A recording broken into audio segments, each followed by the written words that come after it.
ये कौन है जो अदोम देश के बोस्त्रा नगर से बैंजनी वस्त्र पहने हुए चला आता है, जो अति बलवान और भड़कैला पहरावा पहने हुए झूमता चला आता है? यह मैं ही हूँ, जो धर्म से बोलता और पूरा उद्धार करने की शक्ति रखता हूँ। तेरा पहरावा क्यों लाल है, और क्या कारण है कि तेरे वस्त्र हौद में दाख रौंदने वाले के समान हैं? मैंने तो अकेले ही हौद में दाखें अरौंदी हैं, और देश के लोगों में से किसी ने मेरा साथ नहीं दिया। हाँ, मैंने अपने क्रोध में आकर उन्हें रौंदा और जलकर उन्हें लताड़ा। उनके लोहू के छींटे मेरे वस्त्रों पर पड़े हैं, इससे मेरा सारा पहरावा धब्बेदार हो गया है। क्योंकि पलटा लेने का दिन मेरे मन में था, और मेरी छुड़ाई हुई प्रजा का वर्ष आ पहुंचा है। मैंने खोजा, पर कोई सहायक न दिखाई पड़ा।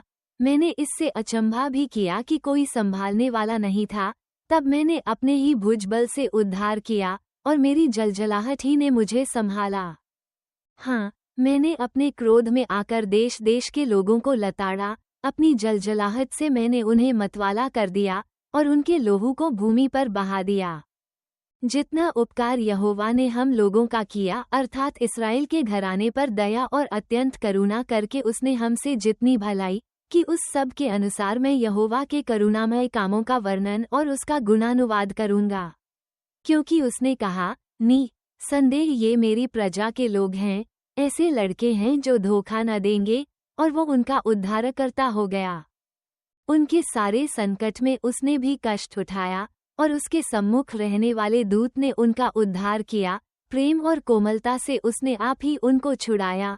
उसने उन्हें उठाया और प्राचीन काल से सदा उन्हें लिए फिरा।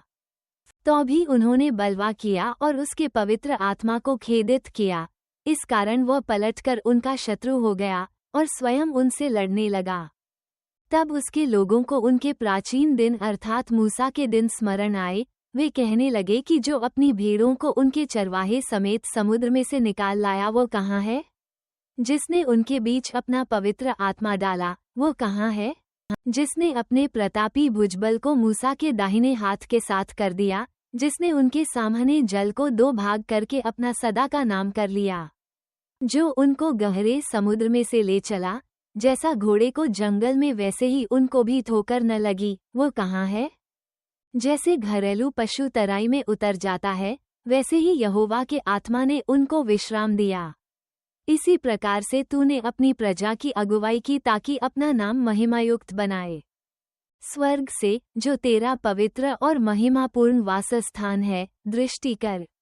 तेरी जलन और पराक्रम कहाँ रहे? तेरी दया और करुणा मुझ पर से हट गई हैं। निश्चय तू हमारा पिता है, यद्यपि इब्राहिम हमें नहीं पहचानता और इस्राएल हमें ग्रहण नहीं करता, तो भी हे यहोवा, तू हमारा पिता और हमारा छुड़ाने वाला है। प्राचीन काल से यही तेरा नाम है।